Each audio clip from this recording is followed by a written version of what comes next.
My daughter is in the emergency room, I texted. We're busy with your sister, my mother replied. Then she insulted my daughter, and in that moment, I made a decision. I canceled their mortgage payments, their car loan, and every one of their credit cards. Standing in the corridor of the house where I grew up, my eyes scanned the framed pictures that adorned the walls, my sister's graduation, her wedding day, the birth of her first child. In every photograph, my parents beamed with pride. Any trace of my own accomplishments was noticeably absent, and a familiar tightness formed in my stomach. After 35 years, you'd think I wouldn't feel it anymore. From the kitchen, my mother's voice drifted toward me. Ryan, is that you? Come give me a hand with these dishes. I paused. I hadn't come here to do dishes, I had come to establish boundaries. Stepping into the kitchen, I found my mother hurriedly arranging a platter of appetizers for Sarah's celebration. Of course, my sister had just been promoted to department manager at a local bank, a position she secured through my father's connections.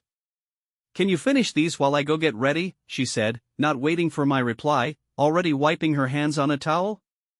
Your father picked up the wrong crackers, Sarah prefers sesame, not plain. I simply nodded and took her spot at the counter. Same story, different occasion. My phone buzzed, a message from Lisa, my former sister-in-law. Did you tell them yet? I hadn't. How do you break the news to your parents that you're cutting them off financially after years of supporting them? How do you explain that their only granddaughter recently completed a family tree assignment and didn't include them?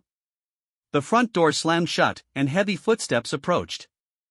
Ryan, my father acknowledged, barely glancing my way. Where's your mother? Sarah will be here in an hour. My chest tightened. She's getting ready. He nodded once before disappearing into the living room without another word. I quietly arranged the crackers, recalling the countless times I had stood in this very kitchen yearning for approval that never came, my full scholarship to UCLA, my promotion to senior analyst, the birth of my daughter, Lily. Nothing had ever been enough to shift their attention from Sarah. She had always been their miracle child, the one they had after years of devastating miscarriages, the daughter they had long given up hope on. I was just the trial run, the practice attempt.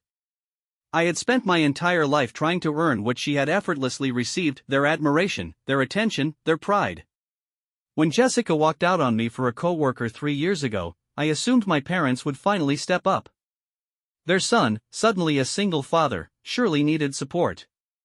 Instead, they questioned if I had been the reason for the marriage's failure. Had I focused too much on my career? Had I neglected my responsibilities as a husband? It wasn't them who offered a helping hand, it was Jessica's parents, Lisa and Mark, no longer my in-laws but still my real family. They picked me up from school, kept Lily on weekends when my job required me to travel, showered her with love and attention. Meanwhile, my own parents had been too preoccupied until 6 months ago. The sudden shift caught me off guard. Suddenly, they called every week to ask about Lily, invited us over for Sunday dinners, offered to babysit. I wanted to believe it meant something. Maybe they had finally realized what they had missed all these years. Maybe they had finally decided to be present as grandparents. Then Sarah's promotion happened, and suddenly everything became clear. They hadn't changed, they just needed money. My mother returned to the kitchen now, wearing a new blouse, one that I had paid for. Did you finish the appetizers? Sarah will be here any minute. I inclined my head and slid the tray in her direction. We need to discuss something. Her face shifted instantly, enthusiasm fading into apprehension. About what? Can this wait until after the event? It could, but it wouldn't. I'm stopping all financial contributions, I stated, my voice steadier than I expected. Her face lost all color. What financial contributions? As if she had no idea. As if I hadn't been covering their vehicle loan for half a decade. As if I hadn't taken care of the cost of the roof replacement last summer, the property levies, the vacation to Hawaii, every single one of them. My hands trembled slightly, but I pressed them firmly against the counter. The car loan, the credit accounts, the home insurance, everything. She gaped at me, her mouth opening and closing, searching for words. Why would you do this? After all we've done for you? A sharp, humorless chuckle escaped before I could hold always been my parents' inability to acknowledge both of their children. A flicker of uncertainty crossed my mother's expression. Appreciate it. Are you heading out already? I gave a brief nod, unwilling to rely on my voice any further. Let them provide explanations. Let them face the aftermath of their own choices. The journey home felt surreal, like drifting through a haze.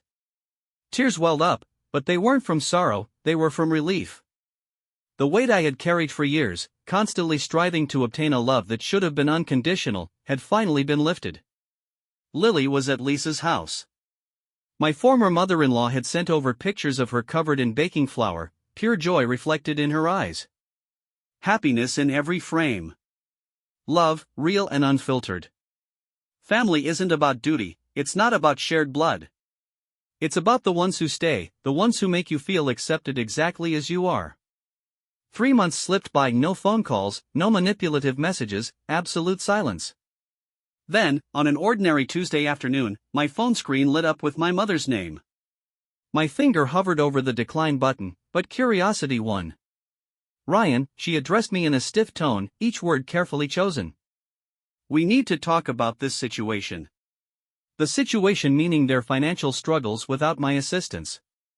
There's nothing left to discuss. A beat of silence. Then her voice, laced with resentment, continued, Sarah refuses to help us. Says we need to learn how to handle our own expenses. The bitterness in her tone was impossible to miss. The car got taken away yesterday. The mortgage is overdue by 2 months. Not my concern. Not anymore. I'm sorry to hear that, I replied, and a small part of me truly was the part conditioned to believe their comfort, their well-being, was my responsibility. You can't just leave us like this. We're your parents. Biological connection, not emotional support. They had never fulfilled the role of parents in the ways that counted. I have to go. Lily has soccer practice. Ryan, don't. I ended the call and blocked the number. Across the kitchen, Lily was intently focused on her school project, a family tree. How's it going, kiddo? I asked, leaning in. At the top, she had drawn Lisa and Mark, labeled Grandma and Grandpa. Below them, Dad and Mom were written under my name and Jessica's, and at the bottom, herself. No Sarah, no maternal grandparents. Carefully, I asked, is this everyone in our family? She nodded with certainty. These are the ones who love us. Simple, profound, true. That night, after Lily had drifted to sleep, I sat on the back porch with a glass of wine. A cool breeze brushed against my skin as I contemplated inheritance, not wealth, not property, but the emotional inheritance passed down through generations.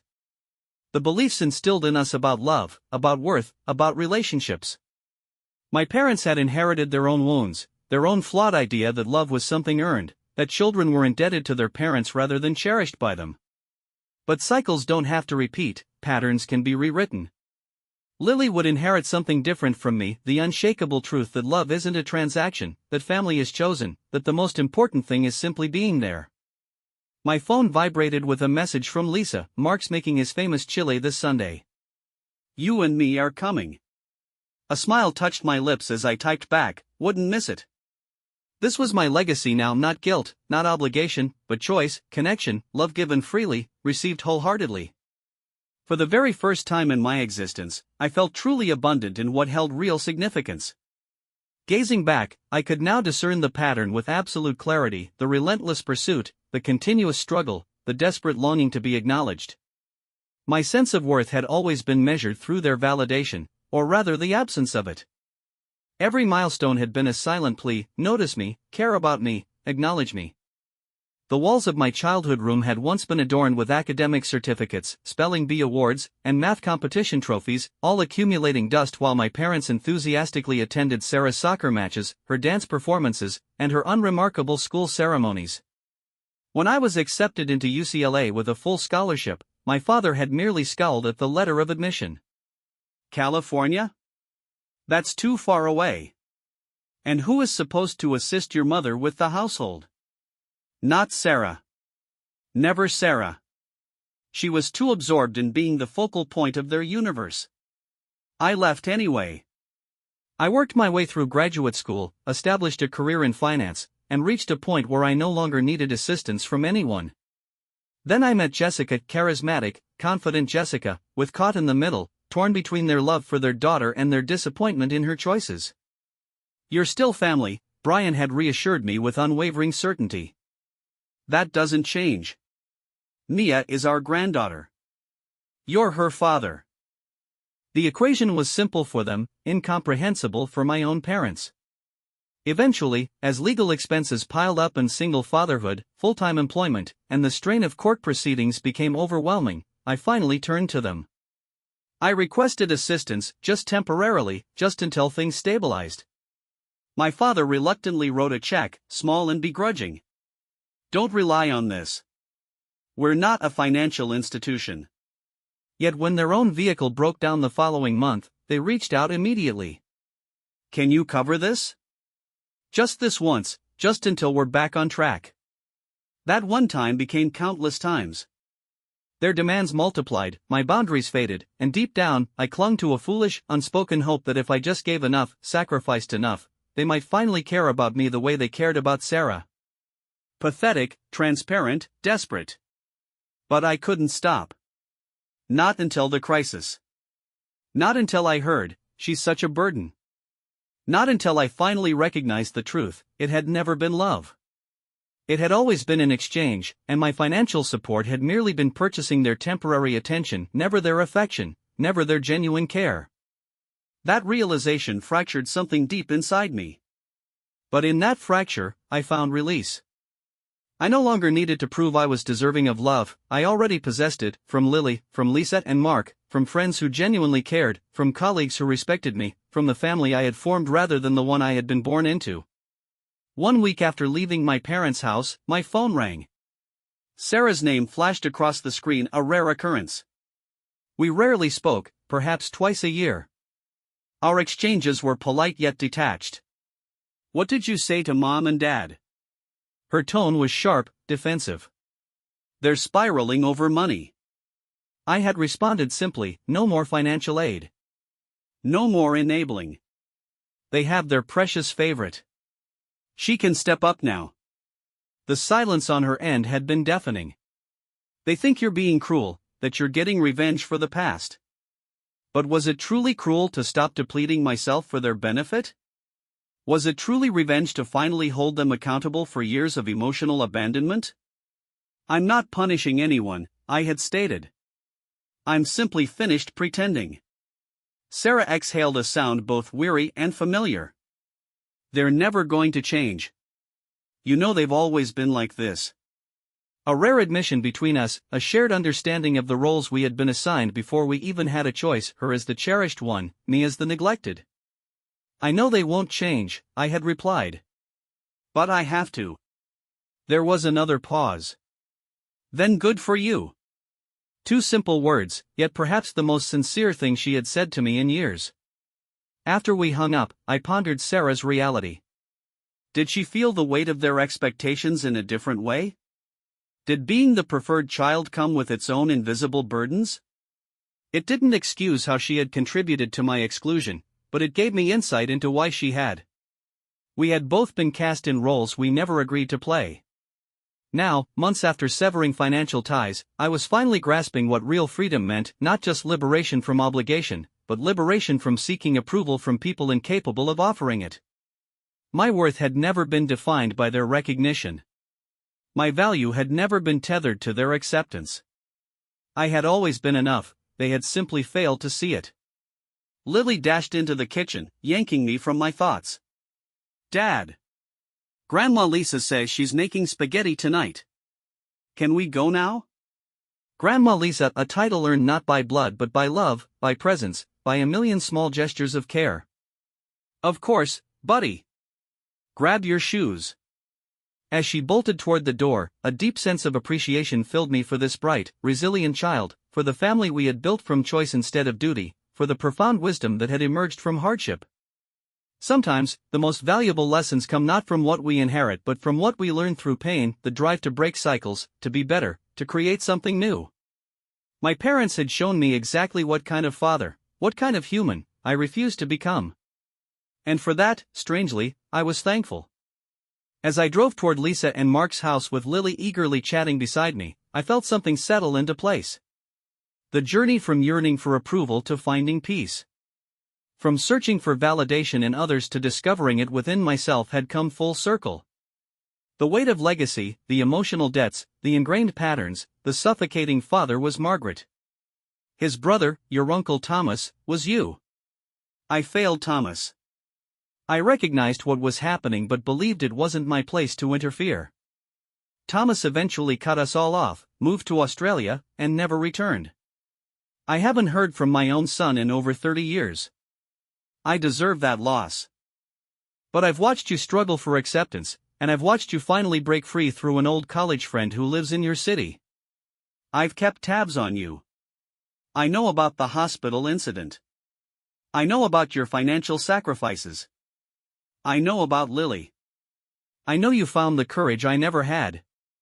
This inheritance won't make up for decades of emotional neglect, but perhaps it can provide some tangible acknowledgement. Use it as you see fit, for Lily's education, for your own dreams, for a rainy day. It comes with no obligations, no expectations. Unlike family, love should be but rarely is in our bloodline. Your father and his sister will contest this will. Let them. My attorney has ironclad documentation of my mental competence and my explicit wishes. They will not win. I hope you find healing, Kevin. Break the cycle. It sounds like you already have. With belated but sincere affection, Grandma Rose. I must have read the letter 10 times, tears blurring my vision. A knock at the door startled me, and I found Lisa standing there with a casserole dish. We made too much lasagna, she said, then paused, noticing my expression. What happened? I silently handed her the letter and watched her face change as she read. When she finished, she set it down gently. Did you know about her passing? She asked. I shook my head. They didn't even call me. Lisa's expression hardened momentarily before softening again. Well then, she said pragmatically, we should honor her properly. Does Lily know about her great-grandmother? The question caught me off guard. Through all the family drama, I had barely mentioned my grandmother to Lily. Not really, I admitted. I didn't know her well myself. Then tonight, over lasagna, we'll tell stories about her great-grandmother. You'll share what you do remember, and we'll celebrate a woman who, at the end, tried to make something right. 2 days later, my phone rang, Sarah's number. I hesitated but answered. Mom and Dad are livid, she said without preamble. They're talking about suing you directly after they lose the wool contest. On what grounds? I asked, genuinely curious. Emotional distress. Financial abandonment of elderly parents. I don't know, Kevin. They're desperate and angry. I laughed, the sound surprising even me. Let them try. A pause. I'm not part of their lawsuit, Sarah said quietly. I've been doing some thinking. The hesitation in her voice was so uncharacteristic that I found myself paying closer attention. Grandma Rose called me about a month before she died, she continued. We never really talked much, but this call was different. She asked me direct questions about you, about Lily, about how Mom and Dad treated us growing up. My breath caught. What did you tell her? The truth, Sarah said simply. That they worshipped the ground I walked on and treated you like an afterthought. That I let it happen because it was easier than acknowledging it. That I've spent my entire adult life trying to be worthy of their preferential treatment, which is its own kind of prison. I sat down, unprepared for Sarah's candor. I've been seeing a therapist, she continued. Turns out being the golden child messes you up too, just differently. I never developed real confidence because I was always afraid of losing their approval. Every achievement wasn't about personal growth, it was about maintaining my position. Do you know I've hated banking for 15 years? But I couldn't disappoint Dad by changing careers. I didn't know that, I admitted. There's a lot we don't know about each other, she said softly. I'd like to change that. Not for Mom and Dad's sake, they've made their choices, but for us, for Lily, for whatever family we might still salvage from this mess. 3 weeks later, Sarah came over for dinner. She brought a photo album I'd never seen before, pictures of us as children, before the divide between us became unbridgeable. Lily was fascinated, particularly by the photos of Sarah and me building sandcastles at the beach. You two look like you were friends, Lily observed, surprised. Sarah and I exchanged glances. We were, I said. Once. You could be again, Sarah added tentatively, looking at me with a question in her eyes. As the evening progressed, I watched Sarah with Lily, awkward at first but genuinely trying. She brought a science kit as a gift, and the two my life without that expectation. She nodded slowly. I've been reading this book my therapist recommended about family systems and patterns. Did you know that emotional neglect is actually inherited? Our parents likely experienced similar dynamics in their own childhoods. Grandma Rose's letter suggested as much about Dad. It doesn't excuse them, Sarah clarified, but it helps me understand. The real victory isn't in punishing them, it's in ensuring these patterns end with us. I thought about Lily, about the careful attention I paid to her emotional needs, about how Lisa and Mark modeled healthy grandparenting, about how even Sarah was working to build an authentic relationship with her niece. They already have, I said with certainty. A year later, I received a call from an unknown number. It was a hospice nurse. Your father had suffered a massive stroke and isn't expected to recover. He's been asking for you, she said gently. The decision wasn't easy, but I went not out of obligation, but out of completion. Sarah met me at the hospital, her face drawn with complicated grief. He's been in and out of consciousness, she explained as we walked toward his room. Mom's a mess. My mother barely acknowledged me when I entered, her attention focused entirely on my father's frail form in the hospital bed. His once commanding presence had diminished, his body shrunken beneath the thin blankets. When his eyes fluttered open and fixed on me, something shifted in them, recognition, perhaps regret. He struggled to speak, the words slurred and difficult to understand. Kevin, he managed. Sorry. 2 syllables, perhaps sincere, perhaps merely the recognition of his mortality. Either way, it felt insufficient against decades of emotional abandonment. Yet strangely, I felt no anger in that moment, only a profound sadness for all that had been lost, for the father he could have been, for the relationship we never had. I know, I said simply and took his hand, not in forgiveness exactly, but in acknowledgement of our shared humanity, our imperfect journey. He died 3 days later. At the sparsely attended funeral, I stood between Sarah and Lily, with Lisa and Mark a supportive presence in the row behind us. My mother moved through the service like a ghost, already diminished without my father's dominating presence. What happens now? Sarah asked afterward, looking at our mother sitting alone with her small plate of untouched funeral reception food. She makes her own choices, I replied, just as we've made ours. As the months passed, my mother declined both physically and mentally. Eventually, Sarah made the difficult decision to move her into an assisted living facility, using the remainder of my parents' savings. I contributed to the cost, not out of guilt or manipulation, but out of the compassion I would show any suffering human being. I visited occasionally, having brief cordial encounters. She never apologized, never acknowledged her role in our fractured family. Perhaps she couldn't. The patterns were too deeply ingrained, the self-reflection too painful. Through it all, the family I had chosen continued to flourish. Lily thrived in school, developing a passionate interest in environmental science, inspired surprisingly by conversations with her Aunt Sarah, who had completed her degree and now worked at an oceanographic research center. Lisa and Mark remained our emotional anchors, hosting holiday gatherings where laughter flowed easily and everyone felt valued.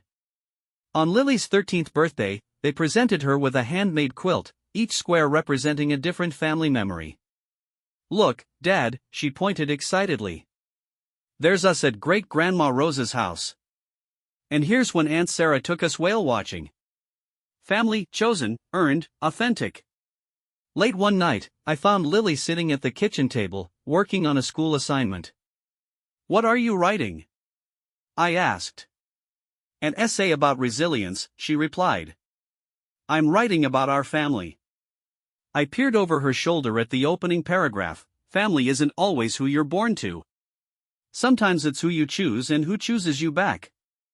My dad taught me that love isn't something you have to earn or beg for. Real love is steady, reliable, and present. It shows up even when it's inconvenient.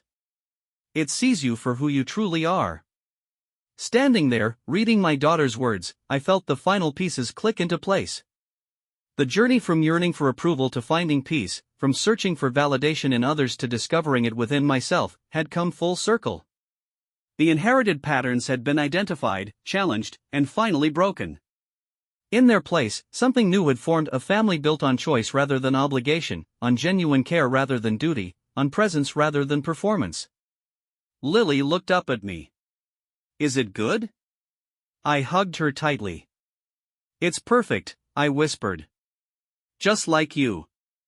And in that ordinary moment in our kitchen, surrounded by math homework and half-empty cups of hot chocolate, I knew with absolute certainty that the cycle was truly broken.